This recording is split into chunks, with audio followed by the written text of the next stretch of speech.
Šiaip jie moka patys maitinti, mes juos išmokėme, pripratinom prie vandens.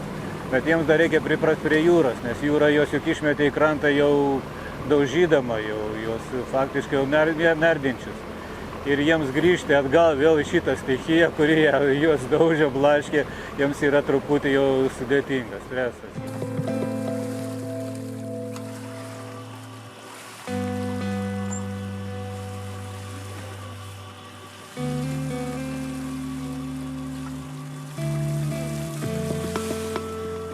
Baltijos jūroje daugiau kaip 80% žuvų resursų jau yra sunaikinta. Ruoniams nebėra kuo maitintis.